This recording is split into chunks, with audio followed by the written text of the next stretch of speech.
12 सितंबर 2024। प्रातः मुरली। ओम शांति। बाप दादा मधुबन। बाबा कहते हैं, मीठे बच्चे, ब्राह्मण है चोटी और शूद्र है पाँव।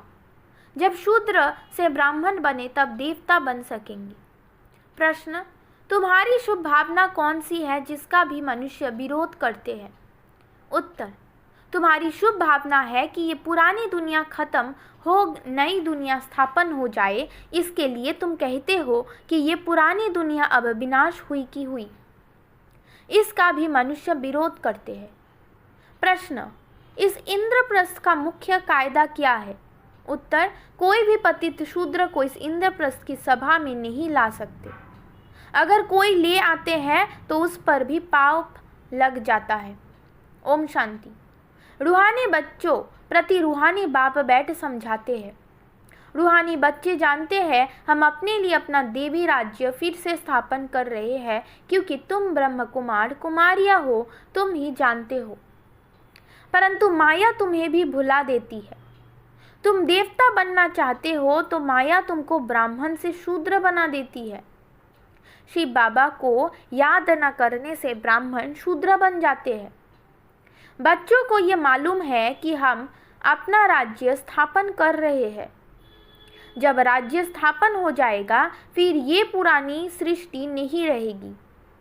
सबको इस विश्व से शांति धाम में भेज देते हैं। यह है तुम्हारी भावना। परंतु तुम जो कहते हो ये दुनिया खत्म हो जानी है तो ज़रूर लोग विरोध करेंगे ना। कहेंगे कि ब्रह्मा कुमारियाँ यह फिर क्या कहती है, विनाश विनाश ही कहती रहती है। तुम जानते हो इस विनाश में ही खास भारत और आम दुनिया की भलाई है। ये बात दुनिया वाले नहीं जानते। विनाश होगा तो सब चले जाएंगे मुक्ति धाम। अभी तुम ईश्वरीय संप्रदाय के बने हो, पहले आसुरी संप्रदाय के थे। तुमको ईश्वर खुद कहते हैं मामी कम याद करो। ये तो बाप जानते हैं सदैव याद में कोई रह ना सके।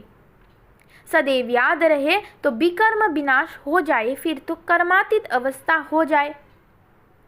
अभी तो सब पुरुषार्थी है। जो ब्राह्मण बनेंगे वही देवता बनेंगे। ब्राह्मणों के बाद है देवताएं। बाप ने समझाया है ब्राह्मण है चोटी। जैसे बच्चे बाजौली खेलते हैं, पहले आता है माथा चोटी। ब्राह्मणों को हमेशा चोटी होती है। तुम हो ब्राह्मण। पहले शुद्ध अर्थात पैर थे, अभी बने हो ब्राह्मण चोटी, फिर देवता बनेंगे। देवता कहते हैं मुख को, क्षत्रिय भुजाओं को, वैश्य पेट को, शूद्र पैर को। शूद्र अर्थात शूद्र बुद्धि, तुच्छ बुद्धि। तुच्छ बुद्धि उनको कहते हैं जो बाप को नहीं जानते और ही बाप की ग्लानि करते रहते हैं। तब बाप कहते हैं जब जब भारत में ग्लानि होती है मैं आता हूँ। जो भारतवासी है बाप उन्हों से ही बात करते हैं। यदा यदा ही धर्मस्य बाप आते भी है भारत में, और कोई जगह आते ही नहीं।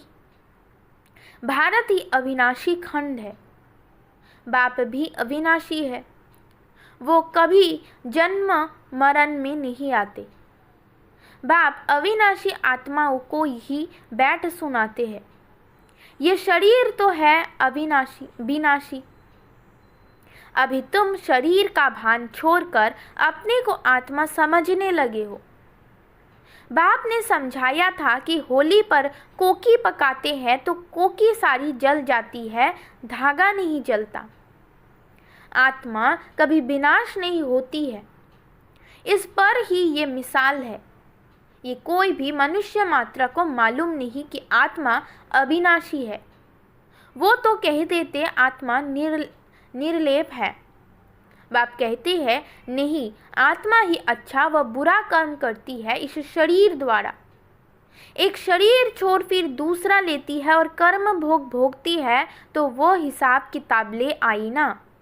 इसलिए आसुरी दुनिया में मनुष्य अपार दुख भोगते हैं। आयु भी कम रहती है, परंतु मनुष्य इन दुखों को भी सुख समझ बैठे हैं। तुम बच्चे कितना कहते हो निर्विकारी बनो, फिर भी कहते हैं विष बिगाड़ हम रह नहीं सकते हैं, क्योंकि शूद्र संप्रदाय है ना, शूद्र बुद्धि है। तुम बने हो ब्राह्मण चोटी, चोटी तो सबसे ऊंच है, देवताओं से भी ऊंच है।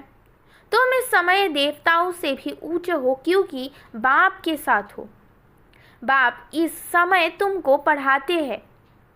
आप ओबीडियंट सर्वेंट बना है ना, बाप बच्चों का ओबीडियंट सर्वेंट होता है ना। बच्चे को पैदा कर, संभाल कर, पढ़ा कर, फिर बड़ा कर जब बूढ़े होते हैं तो सारी मिल्कियत बच्चे को देकर खुद गुरु कर किनारे जाकर बैठते हैं, वानप्रस्थी बन जाते हैं, मुक्ति धाम जाने के लिए गुरु करते हैं। परंतु वो मुक्ति धाम में तो जा ना सके, तो माँ बाप बच्चों की संभाल करते हैं।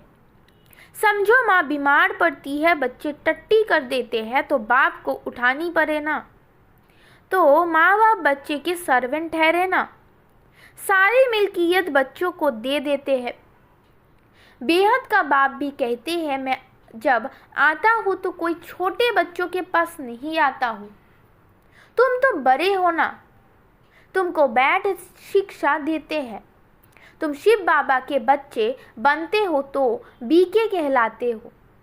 उनसे पहले शूद्र कुमार कुमारी थे, वैशालय में थे। अभी तुम वैशालय में रहने वाले नहीं हो, यहाँ कोई भिखारी रह ना सके, हुक्म नहीं, तुम हो बीके। ये स्थान है ही बीके के रहने लिए।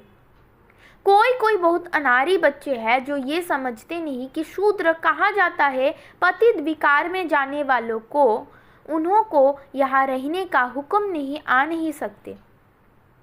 इंद्र सभा की बात है ना, इंद्र सभा तो ये है जहाँ ज्ञान वर्षा होती है। कोई बीके ने अपवित्र को छिपाकर सभा में बिठाया तो दोनों को श्राप मिल गया कि पत्थर बन जाओ। सच्चा ये इंद्रप्रस्थ है ना, ये कोई शूद्र कुमार कुमारियों का सत्संग नहीं है।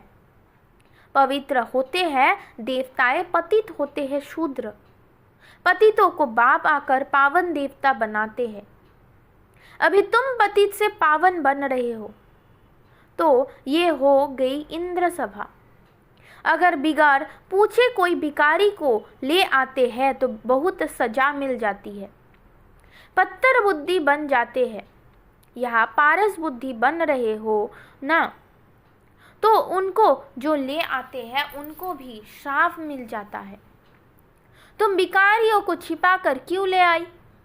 इंद्र बाप से पूछा भी नहीं तो कितनी सजा मिलती है। यह है गुप्त बातें। अभी तुम देवता बन रहे हो, बड़े करे कायदे है, अवस्था ही गिर पड़ती है, एकदम पत्थर बुद्धि बन पड़ते हैं। हे भी पत्थर बुद्धि, पारस बुद्धि बनने का पुरुषार्थ ही नहीं करते। ये गुप्त बातें हैं जो तुम बच्चे ही समझ सकते हो। यहाँ बीके रहते हैं, उन्हों को देवता अर्थात पत्थर बुद्धि से पारस बुद्धि बाप बना रहे हैं।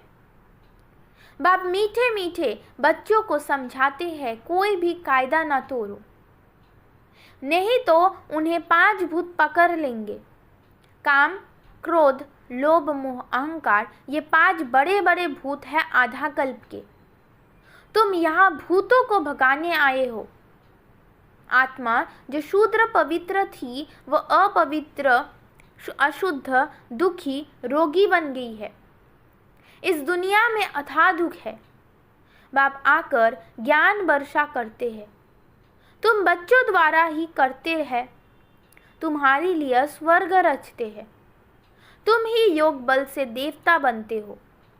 बाप खुद नहीं बनते हैं। बाप तो है सर्वेंट। टीचर भी स्टूडेंट का सर्वेंट होता है, सेवा कर पढ़ाते हैं। टीचर कहते हैं हम तुम्हारा मोस्ट ओबीडियंट सर्वेंट हूँ। कोई को बैरिस्टर, इंजीनियर आदि बनाते हैं तो सर्वेंट हुआ ना। वैसे ही गुरु लोग भी रास्ता बताते हैं। सर्वेंट बन मुक्ति धाम ले जाने की सेवा करते हैं। परंतु आजकल तो गुरु कोई ले नहीं जा सकते हैं क्योंकि वो भी पतित है। एक ही सद्गुरु सदा पवित्र है, बाकी गुरु लोग भी सब पतित है। ये दुनिया ही सारी पतित है। पावन दुनिया कहा जाता है सतयुग को, पतित दुनिया कहा जाता है कलियुग को। सतयुग को ही पूरा स्वर्ग कहेंगे। त्रेता में 2 कला कम हो जाती है। ये बातें तुम बच्चे ही समझकर और धारण करते हो। दुनिया के मनुष्य तो कुछ नहीं जानते। ऐसे भी नहीं सारी दुनिया स्वर्ग में जाएगी। जो कल्प पहले थे वही भारतवासी फिर आएंगे और सतयुग त्रेता में देवता बनेंगे। वही फिर द्वापर से अपने को हिंदू कहलाएंगे। यूँ तो हिंदू धर्म में अब तक भी जो आत्माएं ऊपर से उतरती है वो भी अपने को हिंदू कहलाती है, लेकिन वो तो देवता नहीं बनेंगे और ना ही स्वर्ग में आएंगे। वो फिर भी द्वापर के बाद अपने समय पर उतरेंगे और अपने को हिंदू कहलाएंगे। देवता तो तुम ही बनते हो जिनका आदि से अंत तक पार्ट है। ये ड्रामा में बड़ी युक्ति है। बहुतों की बुद्धि में नहीं बैठता है तो उच्च पद भी नहीं पा सकते हैं। यह है सत्यनारायण की कथा। वो तो झूठी कथा सुनाते हैं, उससे कोई लक्ष्मी व नारायण बनते थोड़े ही है। यहाँ तुम प्रैक्टिकल में बनते हो, कलयुग में है ही सब झूठ। झूठी माया रावण का राज्य है ही झूठ। सचखंड बाप बनाते हैं। ये भी तुम ब्राह्मण बच्चे जानते हो, सो भी नंबरवार पुरुषार्थ अनुसार, क्योंकि पढ़ाई है कोई बहुत थोड़ा पढ़ते हैं तो फेल हो पढ़ते हैं। ये तो एक ही बार पढ़ाई हो सकती है, फिर तो पढ़ना मुश्किल हो जाएगा। शुरू में जो पढ़कर शरीर छोड़कर गए हैं तो संस्कार वो लेकर गए हैं, फिर आकर पढ़ते होंगे। नाम रूप तो बदल जाता है। आत्मा को ही सारा 84 का पाठ मिला हुआ है, जो भिन्न भिन्न नाम रूप देश काल में पाठ बजाती है। इतनी छोटी आत्मा, उनको कितना बड़ा शरीर मिलता है। आत्मा तो सबसे होती है ना। इतनी छोटी आत्मा इतने छोटे मच्छर में भी है। ये सब बहुत सूक्ष्म समझने की बातें हैं।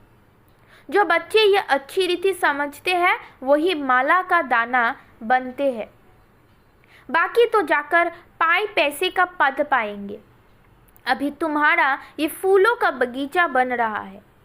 पहले तुम काटे थे। बाप कहते हैं काम विकार का कांटा बड़ा खराब है। यह आदि मध्य अंत दुख देता है। दुख का मूल कारण ही है काम। काम को जीतने से ही जगत जीत बनेंगे, इसमें ही बहुतों को मुश्किलातें फील होती है। बड़ा मुश्किल पवित्र बनते हैं। जो कल्प पहले बने थे वही बनेंगे। समझा जाता है कौन पुरुषार्थ कर ऊंचे ऊंचे देवता बनेंगे। नर से नारायण, नारी से लक्ष्मी बनते हैं ना। नई दुनिया में स्त्री पुरुष दोनों पावन थे, अब पतित है। पावन थे तो सतो प्रधान थे, अभी सतमो प्रधान बन गए हैं। यहाँ दोनों को पुरुषार्थ करना है। ये ज्ञान सन्यासी दे नहीं सकते।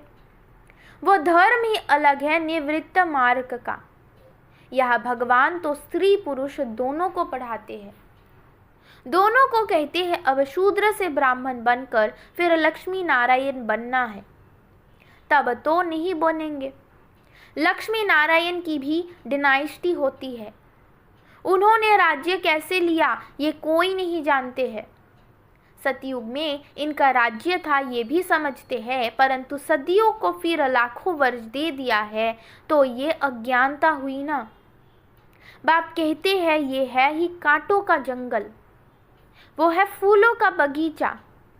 यहाँ आने से पहले तुम असुर थे, अभी तुम असुर से देवता बन रहे हो।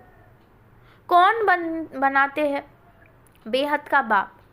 देवताओं का राज्य था तो दूसरा कोई था नहीं, ये भी तुम समझते हो।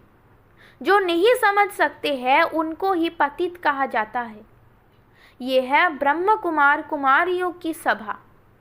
अगर कोई शैतानी का काम करते हैं तो अपने को श्रापित कर देते हैं। पत्थर बुद्धि बन पड़ते हैं। सोने की बुद्धि नर से नारायण बनने वाले तो है नहीं। प्रूफ मिल जाता है। थर्ड ग्रेड दास दासियां जाकर बनेंगे। अभी भी राजाओं के पास दास दासियां है। ये भी गायन है किनकी दबी रहेगी धूल है में। आगे के गोले भी आएंगे तो जहर के गोले भी आएंगे। मौत तो आना है ज़रूर। ऐसी ऐसी चीज़ें तैयार कर रहे हैं जो कोई मनुष्य की हथियारों आदि की दरकार नहीं रहेगी। वहाँ से बैठे बैठे ऐसे बम्स छोड़ेंगे, उनकी हवा ऐसे फैलेगी जो झट खलास कर देगी। इतने करोड़ों मनुष्यों का विनाश होना है कम बात है क्या? सतयुग में कितने थोड़े होते हैं। बाकी सब चले जाएंगे शांतितम जहाँ हम आत्माएं रहती है। सुख धाम में है स्वर्ग, दुख धाम में है ये नरक। ये चक्र फिरता रहता है। पतित बन जाने से दुख धाम बन जाता है, फिर बाप सुख धाम में ले जाते हैं। परमपिता परमात्मा अभी सर्व की सद्गति कर रहे हैं तो खुशी होनी चाहिए ना। मनुष्य डरते हैं, ये नहीं समझते मौत से ही गति सद्गति होनी है। अच्छा, मीठे मीठे सिकी लदे बच्चों प्रति माता पिता बाप दादा का याद प्यार और गुड मॉर्निंग। रूहानी बाप की रूहानी बच्चों को नमस्ते। धारणा के लिए मुख्य सार। नंबर 1, फूलों के बगीचे में चलने के लिए अंदर जो काम क्रोध के कांटे हैं उन्हें निकाल देना है। ऐसा कोई कर्म नहीं करना है जिससे श्राप मिल जाए। नंबर 2, सचखंड का मालिक बनने के लिए सत्यनारायण की सच्ची कथा सुननी और सुनानी है। इस झूठ खंड से किनारा कर लेना है। वरदान, लाइट के आधार पर ज्ञान योग की शक्तियों का प्रयोग करने वाले प्रयोगशाली आत्मा भव। जैसे प्रकृति के लाइट साइंस के अनेक प्रकार के प्रयोग प्रैक्टिकल में करके दिखाती है, ऐसे बाप अविनाशी परमात्मा लाइट, आत्मिक लाइट और साथ साथ प्रैक्टिकल स्थिति की लाइट द्वारा ज्ञान योग की शक्तियों का प्रयोग करो। यदि स्थिति और स्वरूप डबल लाइट है तो प्रयोग की सफलता बहुत सहज होती है। जब हर एक स्वयं के प्रति प्रयोग में लग जाएंगे तो प्रयोगशाली आत्माओं का पावरफुल संगठन बन जाएगा। स्लोगन, विघ्नों के अंश और वंश को समाप्त करने वाले ही विघ्न विनाशक है। ओम शांति।